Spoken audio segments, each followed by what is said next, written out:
talk to Gage.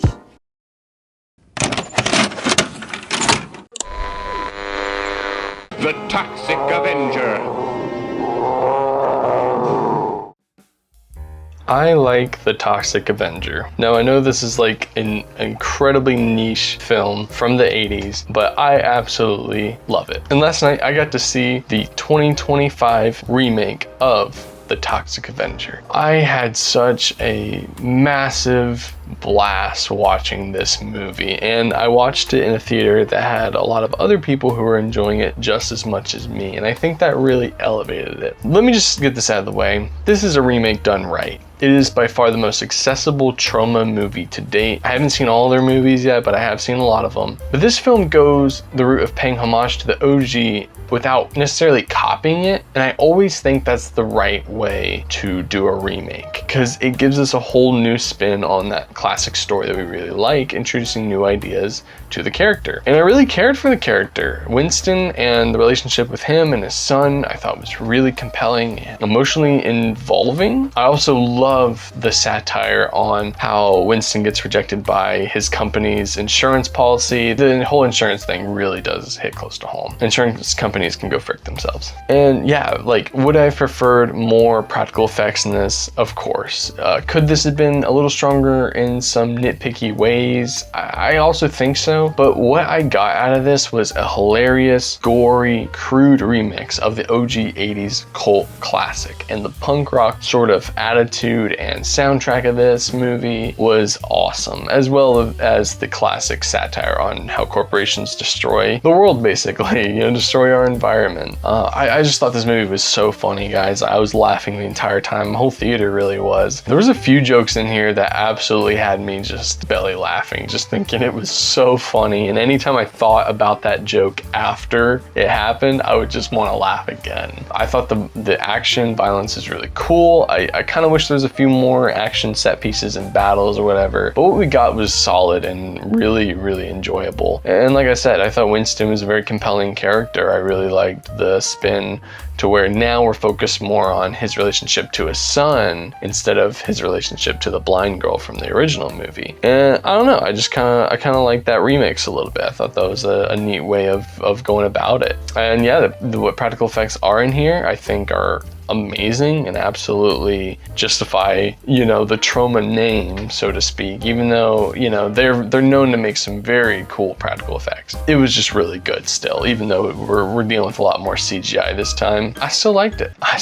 And really enjoyed how this movie looked. And really, if you think about it, this movie is like a very special moment for independent cinema, as Troma is the longest running independent film studio of all time. They started like in the late 70s. Seeing this journey Lloyd, Kaufman, and Michael Hertz have gone on to get to this point is actually kind of an incredible experience, even if I haven't been around, the Troma-verse of movies for all that long. I've still seen a good handful of their movies, and I've been making a point to watch more of them this year, and I feel like I understand the journey a little bit. It really meant something special that now one of their cult classics, if not their ultimate cult classic movie, is getting all this attention and big names attached to it. Like freaking Legendary Studios did the effects for this thing, and that's why I thought the CGI was honestly fine. Like, again, practical is always better. This was fine. I thought it was totally workable and enjoyable. Did not really detract much from my personal enjoyment, even though I'm a big practical effects guy. You know what I mean? Like, it still was pretty solid in terms of the effects. I was okay with it. As well as other big names like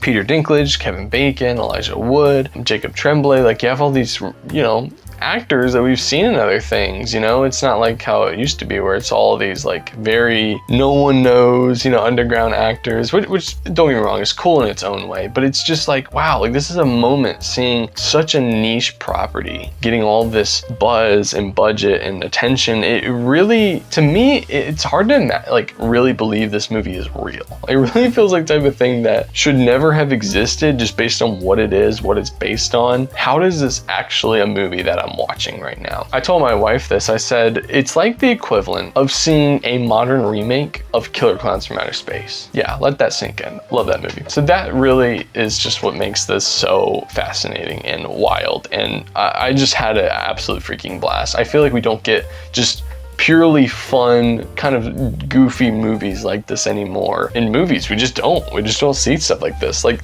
there's a character in this that's just like constantly doing parkour and flips and stuff in every scene he's in. And I thought it was super funny. It's just like kind of this random thing, you know, he's dressed up like a ninja. It's just really goofy, guys. Like, it's really funny. And like their whole band's called the Nuts. And there's a line in the movie where Elijah Wood's character is like, summon the nuts. I was like, what the frig? Like, it's so funny, dude. Man. This is a good movie, guys. This is a really good movie. Y'all should go check this thing out. I was smiling ear to ear for 90% of this movie, guys. I'm serious. Like there was a few moments at 10% where, you know, maybe it could have been trimmed up a little bit. It's like 20 some minutes longer than the original. I just couldn't help but just absolutely adore this movie. And the Lloyd cameo was joyful, legitimately. The Lloyd Kaufman cameo just really buttered my buns. We'll say it that way. Really buttered my buns. Yeah, so if you couldn't tell, I absolutely adored this movie. I had a freaking blast with it last night, and I'm shocked I liked it as much as I did, even though I went into it really expecting to like it. So with all that being said, I have to absolutely give this a glowing recommendation. I just thought it was really cool. It was a moment for me, moment for independent cinema, that I'm always gonna look back on my theater experience with this very fondly. So yeah, that's my quick review on The Toxic Avenger. What did y'all think of the review? What did you think of the movie? Have you checked it out? You have to let me know what you thought in the comments down below. But yeah, with all that being said, I suppose we'll call it here, and I'll see y'all in the next video. I'll be back.